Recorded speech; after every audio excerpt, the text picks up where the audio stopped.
శంకరం శంకరం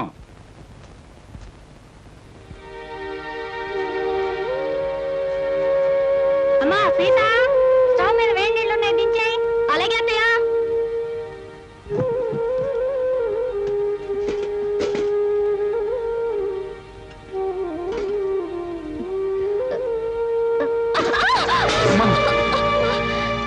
ఏమిటమ్మా సీత చేతులు కలియా? లేదు నాన్న, నా కర్మ ఇలా కాలింది. అవే మాటలమ్మా. అయినా కోటీశ్వరుడి కూతురివి, నీకు ఈ వంట పని అంట్ల పని ఏమిటమ్మా? పుట్టి బుద్ధి ఎరిగాక నువ్వెప్పుడైనా వంటగదిలోకి అడుగు పెట్టావమ్మా? అలాంటి నన్ను కష్టాల్లోకి బాధల్లోకి అడుగు పెట్టాలనేగా మీరు అబద్ధాలు చెప్పి నాకే పెళ్లి చేసింది. అమ్మా సీత, నాన్న చేతి మీద పడిన వేడి నీళ్లకు నా కన్నీళ్లే వస్తాయి. కానీ నా కన్నీటి చుక్కలు చూసిన మీకు బాధతో గుండె కోతపడి నెత్తుటి చుక్కలు వస్తాయని నాకు తెలుసు. నేను కోరుకునేదేదే.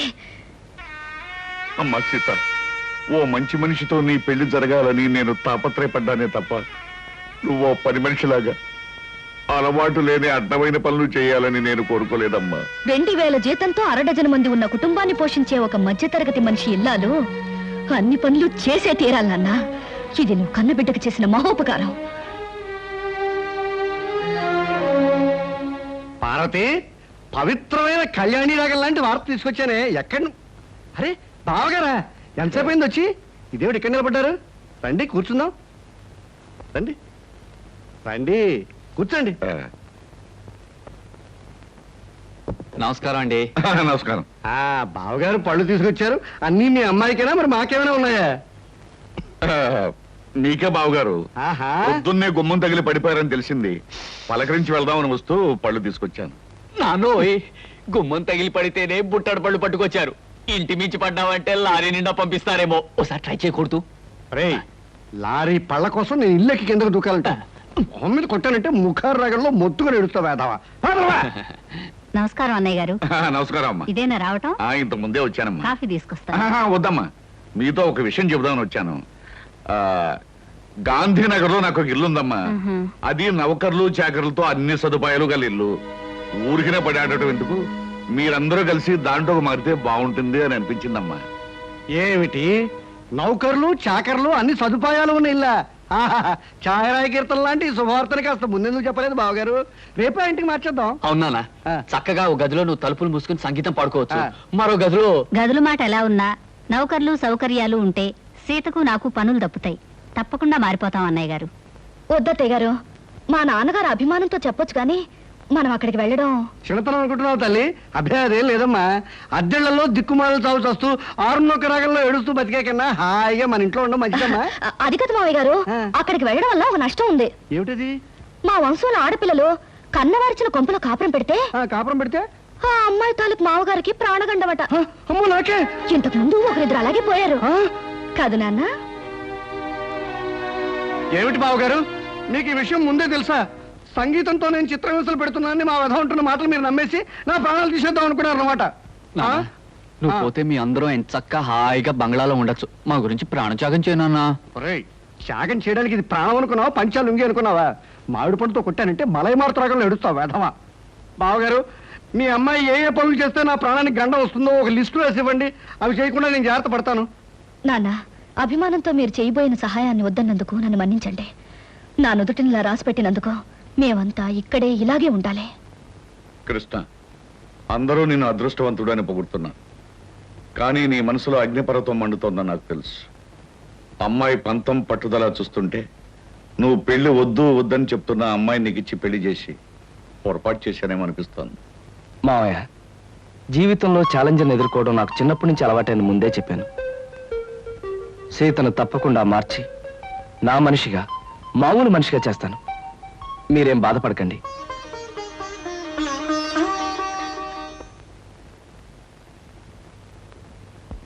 ఏమండి, ఇవాళ మన హౌస్ ఓనర్స్ వెడ్డింగ్ డే అట.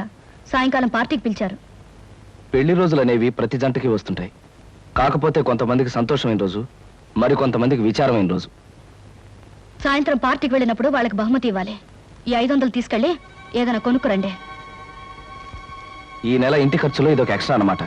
అయినా ఈ మన్మధరావు వెడ్డింగ్ డే చేసుకోకపోతే దేశానికి ఏమైనా నష్టమా? సవ్యంగా పెళ్లి చేసుకున్న వాళ్ళకి వెడ్డింగ్ డే అనేది ఓ పండుగ లాంటిది.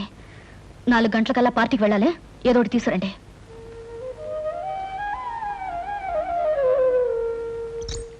అమ్మాయి గారు, అమ్మాయి గారు, అదేంటి సింహాచలం ఇలా వచ్చా? ఏం చెప్పమంటారమ్మా? ఇదిగో నా పక్కన ఉన్నాడు చూడండి, ఈడే మా ఇంటి ఓనరు, మటన్ కొట్టు మస్తాను గారమ్మా. అద్దె డబ్బులు అర్జెంట్ గా కట్టకపోతే మా ఆవిడ్ని, నన్ను, మా పిల్లల్ని కైమా చేసేస్తానంటున్నాడు. అసలే మా పశువుడు చౌ బతుకుల మధ్య ఉన్నాడు. ముందాడికి మందులు ఎంచుకోవడానికి డబ్బులు చూసుకోవాలి, తర్వాత నీ సంగతి అంటే వినిపించుకోవటం లేదమ్మా.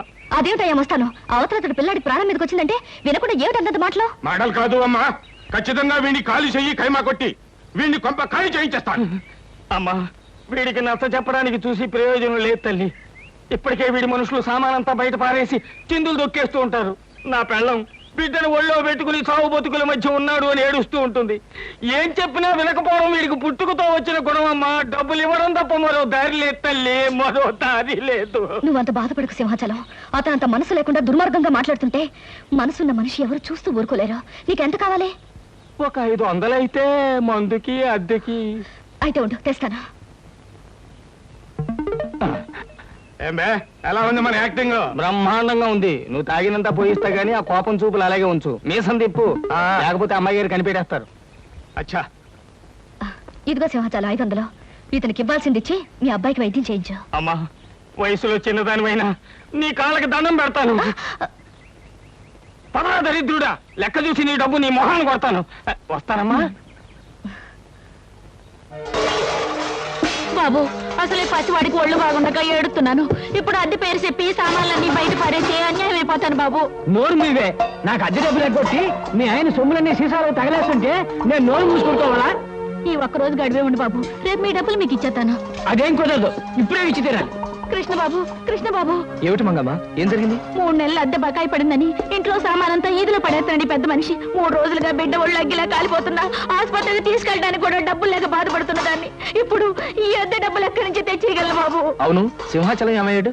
వాడే సవ్యంగా ఉంటే మాకు ఇట్టండి కట్టాలి ఎందుకు వస్తాయి బాబు? కృష్ణబాబు, నా కాపురాన్ని మీరే నిలబెట్టాలి. నా బిడ్డ ప్రాణం మీరే కాపాడాలి బాబు, మీరే కాపాడాలి. బాబు వెళ్ళు. రండిరా. ఓయ్, ఆ సామానంతా లోపల సర్ది వెళ్ళండి. అలాగే అయ్యా. మంగమ్మ, ఇదిగో డబ్బు. ఇంటి ఖర్చులకి, కుర్రాడి హాస్పిటల్ ఖర్చులకి ఉంచు. మీరు నిజంగా దేవుడు బాబు. మంచి సమయానికి చల్లని మనసుతో వచ్చి మమ్మల్ని కాపాడారు. మీరు 1000 సంవత్సరాలు బతకాలి బాబు. సీత, సీత. ఏమిటండి ఇంత ఆలస్యంగా వచ్చారు? బహుమతి ఏం తీసుకురాలేదా? లేదు సీత, అనుకోకుండా ఓ సంఘటన ఎదురైంది. మన సింహాచలం లేడు, ఆ, ఇంటి వన్న డబ్బు ఇవ్వలేదని వాడి సామాన్లన్నీ బయట పారేశాడు. ఓ పక్క పిల్లాడికి ప్రాణం మీదకొచ్చి మందులు ఇప్పించడానికి డబ్బు లేక ఆ తల్లి ఏడుస్తుంది. ఆ పరిస్థితి చూస్తే నాకే కళ్ళలో నీళ్లు తిరిగాయి. అసలు ఒక డబ్బున్న వాడి పెళ్లి కానుక ఖర్చు పెట్టడం కంటే ఓ పేదవాడి బ్రతుకు ఖర్చు పెట్టడం మంచిదని చెప్పి ఆ డబ్బు వాళ్ళకే ఇచ్చేశాను. చాలా అద్భుతంగా ఉంది మీ అబద్ధం.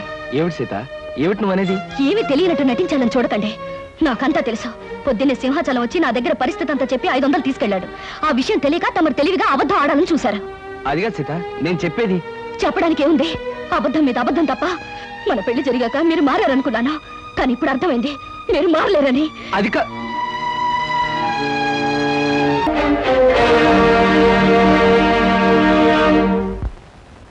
సీతమ్మగారు, సీతమ్మగారు, నోకాలమ్మ గుడికి వెళ్ళొచ్చాను. ఇదిగోనమ్మ ప్రసాదం. నా బిడ్డకు బాగుంటేను, ఇంటి మీదకి వచ్చిన కట్టం తప్పితేను ఈ వేళ గుడికొత్తానని మొక్కుకున్నానమ్మా. కృష్ణబాబు దయ వల్ల నా కట్టం తప్పిందమ్మా. అదేమిటి, నిన్న ఉదయం సింహాచలం మా ఇంటికి వచ్చి కష్టం చెప్పుకుంటే 500 నేనిచ్చానే. ఎంత పని చేశారమ్మా? ఆ సన్నాసుడి మాటలు నమ్మి వాడి చేతిలో డబ్బులు పెట్టారా? వాడు వాడి పక్కనున్న ఆ పకీరేదవా మీ దగ్గర నుంచి తెచ్చుకున్న డబ్బుతో రోజంతా తాగుతూనే ఉన్నారమ్మా. అయితే మీకు డబ్బిచ్చి సహాయం చేసింది కృష్ణబాబే అన్నమాట? అవునమ్మా, కృష్ణబాబు 500 ఇచ్చి సహాయం చేయబట్టే కట్టంలోంచి గట్టెక్కానమ్మా నేను. కాస్త సర్ది కూడుంటే పెట్టండి అమ్మా. నిన్నటి నుంచి ఆ దొంగ సచ్చినోడు తాగుడు తప్ప కూడు తినలేదు. అది అట్టుకెళ్ళి అడిగి పెడతానమ్మా. అదేమిటి మంగా, బిడ్డ చావు బతుకుల మధ్య ఉంటే కూడా పట్టించుకున్న ఆ తాగుబోతుకి నువ్వు అన్నం పట్టుకెళ్తానంట? బుద్ధి లేదు. ఎవరు తిండి పెట్టకుండా ఉంటే వాడే మారు దారిలోకి వస్తాడా? అదేం మాటలమ్మా, కట్టుకున్నవాడు ఎలాంటి వాడైనా ఆడదానికి దేవుడమ్మా. వాడు అబద్ధాలు చెప్పాడని, తప్పు చేశాడని వాడి మీద కోపం తెచ్చుకుంటే నేను ఆడదాన్నట్టగవుతానమ్మా. ఉండు, అన్నం తెస్తాను.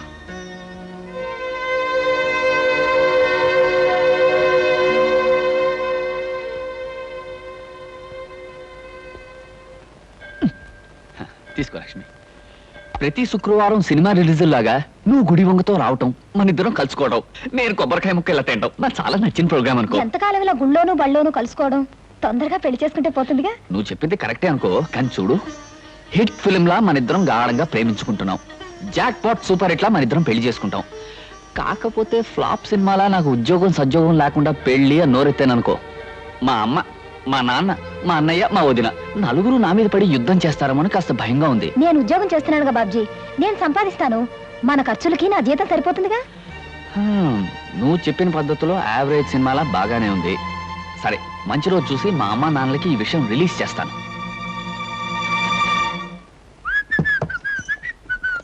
ఏమయ్యా బాబ్జీ, ఇలా రా. ఏడొద్దునా? కాస్త ఈ కూరలు తరిగి పెట్టు, నాకు వేరే పనుంది. కూరలు తరిగి పెట్టడమా? అవునయ్యా, అవతల నాకు చాలా పనులున్నాయి, నువ్వు ఈ పని చేయి. అది కాదు వదినా, కూర తిని పెట్టమను, తిని పెడతాను. అయినా నేను కూరలు తరగడం ఏంటి? సరే, నువ్వు వెళ్ళి నీ పని చూసుకో, నేను తరిగి పెడతాను, నాకు ఇది అలవాటే.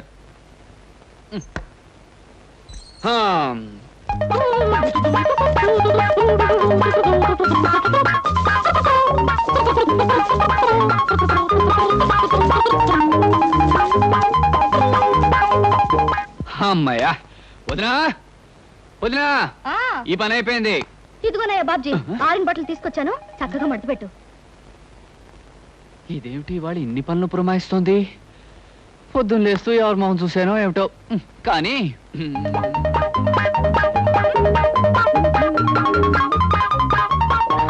వదినా, ఇదిగో మడత పెట్టేశాను. అమ్మయ్యా, ఉండోయ్యా, 2 బిందెలు నీళ్లు తెచ్చిపెట్టు. అలాగే.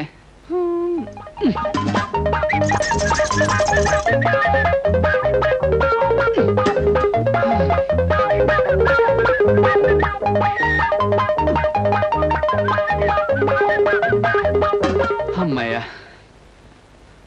వదినా అదిగో బిందులతో నీళ్లు పెట్టేశాను. ఇంకేమైనా పని ఉంటే చెప్పు.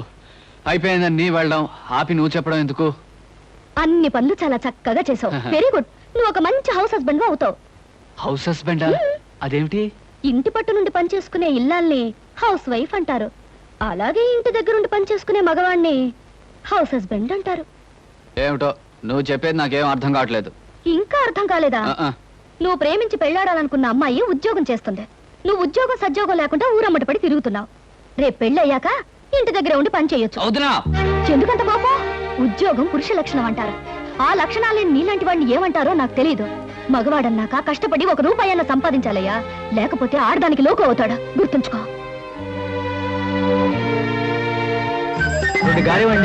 చట్నీ కూడా వేయండి. ఒక్క నిమిషం.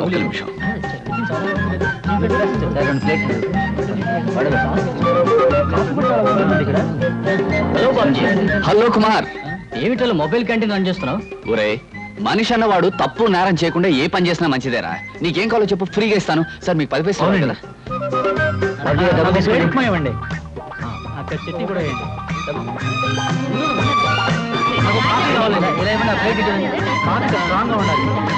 వదినా వదినా వదినా. ఏమిటయ్యా బాబ్జీ, ఏదో లోకాన్ని గెలిచిన వీరుల్లో అంత హుషారుగా ఉన్నా? ముందు ఈ స్వీట్స్ తీసుకో వదినా, తీసుకో. తన కాళ్ళ మీద తాను నిలబడి తన కష్టంతో సంపాదించింది రూపాయన మనిషికి ప్రపంచాన్ని గెలిచినంత ఆనందంగా ఉంటుంది వదినా. ఇదిగో మొట్టమొదటిసారిగా నేను సంపాదించిన డబ్బు. నాకెందుకయ్యా, తొలి సంపాదన తల్లికి కానీ తండ్రికి కానీ ఇవ్వాలి. వెళ్ళి. వదినా, మా అమ్మా నాన్న నాకు జన్మనిచ్చుండొచ్చు, కానీ మాటలతో నన్ను మార్చి నాకు బ్రతుకునిచ్చావు. పుట్టడం గొప్ప కాదు, పుట్టినందుకు మనిషి ప్రయోజకుడు కావడం గొప్పనే నా కళ్ళు తెరిపించావు. అందుకే మా అమ్మా నాన్నల కంటే నువ్వే నాకు ఎక్కువ. ప్రతిరోజు దండం పెట్టుకుని పూజించవలసిన దైవం నువ్వే గనక నా మొదటి సంపాదన నీకిస్తున్నా. తీసుకోవద్దునా.